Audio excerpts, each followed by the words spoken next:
Welcome back to Intellings, where we dig into books that unpack the real world. No fluff, no fiction, just facts, frameworks, and fierce ideas worth sharing. And today's book, it hits at the heart of one of the biggest questions of our time. Who controls what we believe? And how do lies, sometimes outrageous, sometimes subtle, suddenly become our reality? The book is called Invisible Rulers by Renée DiResta.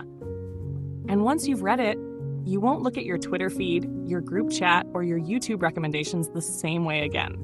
Now, DiResta isn't just any commentator. She's worked in counter-disinformation research for years, most recently at Stanford's Internet Observatory. She's testified before Congress. She's tracked viral falsehoods in real time. So when she writes about how narratives are shaped online, you pay attention. And here's the core idea.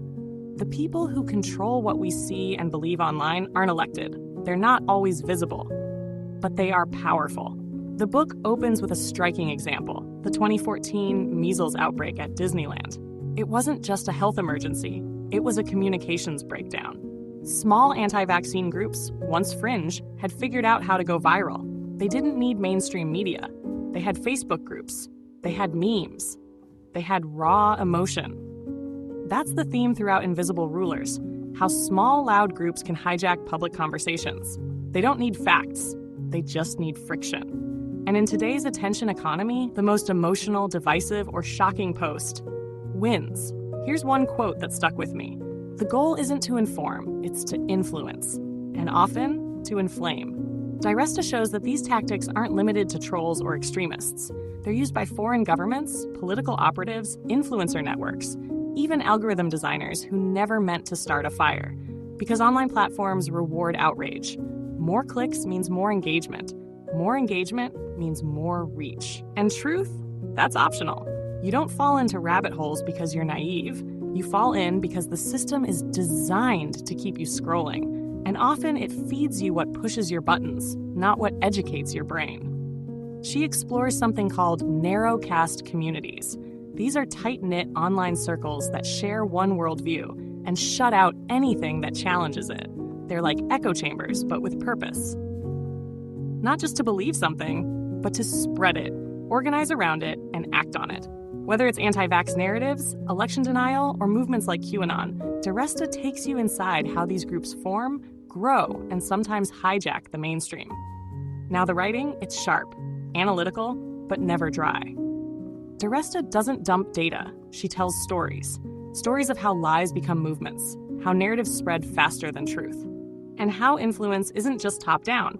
Sometimes it comes from the margins, then snowballs in. So what are readers saying? Kirkus called it, more detailed and insightful than most books in a crowded field. They praised DiResta for weaving personal insight with broad research, clear, grounded, urgent. On Goodreads, a top review said, a chilling but necessary look into the invisible power structures that guide what we see online. Another wrote, if you want to understand how the internet bends reality, read this book. That said, not all reviews are glowing. Some readers, especially on Amazon, felt the book leans too much into left-leaning examples. One critic wrote, it sometimes feels more like an opinion piece than a balanced investigation. Fair point. DiResta does write from a certain lens. But what makes her perspective powerful is that it's rooted in years of firsthand research. And the core issues, manipulation, erosion of trust, influence without accountability, these go beyond party lines. So what's the takeaway? Invisible Rulers isn't just a book about misinformation. It's a book about power, who holds it, who shapes it, and how little of it we realize is shaping us. In a world where memes can move markets and viral videos can rewrite public memory, this book asks, how do we stay grounded? How do we think clearly? And who's steering the ship? If you liked The Chaos Machine, Stolen Focus, or The Twittering Machine, this one absolutely belongs on your shelf. But DiResta does more than describe the chaos. She gives it shape. She maps it. And once you see the map, you can't unsee it. Final thought? If you've ever felt like the internet is getting weirder, louder, and harder to trust, you're not imagining it. And Invisible Rulers will show you exactly why. This is Intellings.